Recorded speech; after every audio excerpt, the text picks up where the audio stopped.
Hi friends, welcome back to my channel unbox kitchen. ఈరోజు మన కిచెన్లో సూపర్ టేస్టీ ఆలూ సమోసా ఇంకా అందులోకి గ్రీన్ చట్నీని ఎలా చేసుకోవాలో చూద్దాం. చాలామంది ఈవినింగ్ స్నాక్గా సమోసా తినడానికి ఇష్టపడుతూ ఉంటారు.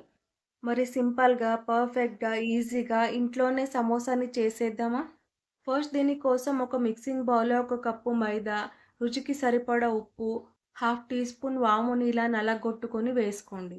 తర్వాత అందులోకి ఒక టేబుల్ స్పూన్ వేడి నూనెని వేసుకోండి. దీని వలన సమోసాలు క్రిస్పీగా వస్తాయి. ఆయిల్ ఇంకా పిండి బాగా కలిసేలా కలుపుకోండి. ఇలా వీడియోలో చూపిస్తున్న విధంగా పిండి అనేది ముద్ద కట్టాలి. అప్పుడే సమోసాలు క్రిస్పీగా వస్తాయి. ఇప్పుడు ఈ పిండిలోకి కొద్ది కొద్దిగా వాటర్ పోసుకొని పిండిని హార్డ్‌గా కలుపుకోండి. ఒకవేళ పిండిలో వాటర్ ఎక్కువ పోసినా లేదా పిండిని సాఫ్ట్‌గా కలుపుకున్నా సమోసాలు బాగా రావు. చూసారా, ఇలా పిండిని స్టిఫ్‌గా, హార్డ్‌గా కలుపుకోవాలి.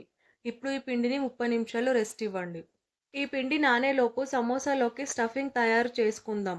ప్యాన్‌లో 2 టేబుల్ స్పూన్ ఆయిల్ వేసి, హాఫ్ టీ స్పూన్ జీలకర్ర, ఇంకా పచ్చిమిర్చి వేసి కొంచెం వేయించుకోండి. పచ్చిమిర్చి వేగాక అందులోకి ఆనియన్స్ ఇంకా అల్లం వెల్లుల్లి పేస్ట్ వేసి పచ్చివాసన పోయేదాకా వేయించుకోండి.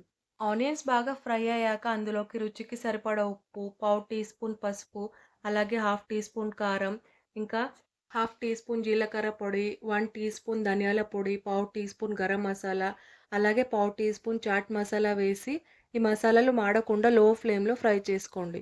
ఇప్పుడు అందులోకి ముందుగా ఉడికించుకున్న 3 మీడియం సైజ్ ఆలూని స్మాష్ చేసి వేసి బాగా కలుపుకోండి.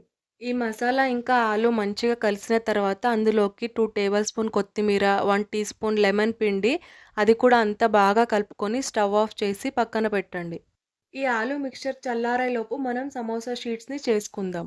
ఇప్పుడు మనం నానబెట్టుకున్న పిండిని మళ్ళీ ఒక నిమిషం పాటు బాగా నీట్ చేసుకొని ఈక్వల్ సైజ్ బాల్స్‌లా డివైడ్ చేసి పెట్టుకోండి. మీకు ఒకవేళ సమోసా సైజ్ పెద్దగా కావాలంటే ఈ ఈక్వల్ సైజ్ బాల్స్‌ని ఇంకా పెద్దగా కూడా చేసుకోవచ్చు. ఒక్క షీట్‌లో మనకు 2 సమోసాలు వస్తాయి. ఇప్పుడు ఒక్కొక్క బాల్‌ని తీసుకొని పల్చటి చపాతీలాగా రోల్ చేసుకోండి. మీరు షీట్‌ని ఎంత పల్చగా రోల్ చేస్తే సమోసాలనేవి అంత క్రిస్పీగా వస్తాయి. ఇలా షీట్‌ని రోల్ చేసుకున్న తర్వాత మధ్యలోకి కట్ చేసుకోండి. ఇప్పుడు ఒక షీట్‌ని తీసుకొని ఎడ్జెస్‌కి వాటర్ అప్లై చేయండి. వాటర్ అప్లై చేయడం వలన ఆయిల్‌లో వేశాక విడిపోకుండా ఉంటాయి. ఇలా వీడియోలో చూపిస్తున్న విధంగా ఎడ్జెస్‌ని సీల్ చేసుకుంటే సమోసా అనేది కోన్ షేప్‌లోకి వస్తుంది. ఇలా రెడీ చేసుకున్న కోన్‌లోకి 1 టేబుల్ స్పూన్ ఆలు మిక్స్చర్‌ని బాగా ప్రెస్ చేస్తూ పెట్టండి. ఇలా కోన్‌లోకి ఆలు మిక్స్చర్ పెట్టిన తర్వాత మళ్ళీ ఎడ్జెస్‌ని తడి చేసుకొని సీల్ చేసుకోండి. అంతే, చాలా ఈజీగా సమోసా షేప్‌ని చేసేయొచ్చు. ఇలాగే అన్ని సమోసాల్ని రెడీ చేసుకొని ఒక 10-15 మినిట్స్ డ్రై అవ్వనివ్వండి. ఇప్పుడు ఈ సమోసాలోకి గ్రీన్ చట్నీ చేసుకుందాం.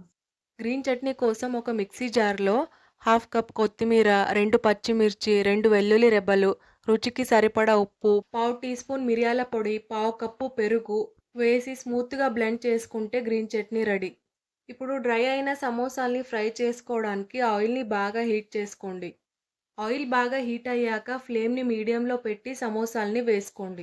ఈ సమోసాల్ని లో టు మీడియం ఫ్లేమ్‌లో 10-12 నిమిషాలు వేయించుకోండి. అప్పుడే లోపల దాకా వేగి గోల్డెన్ కలర్‌లోకి వస్తాయి.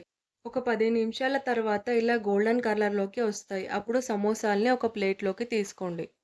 అంతే, క్రిస్పీ ఆలూ సమోసా రెడీ. మరి ఈ సమోసాల్ని మీరు కూడా ట్రై చేస్తారా? ట్రై చేశాక ఎలా వచ్చిందో మీ ఫీడ్‌బ్యాక్‌ని కామెంట్ చేయండి.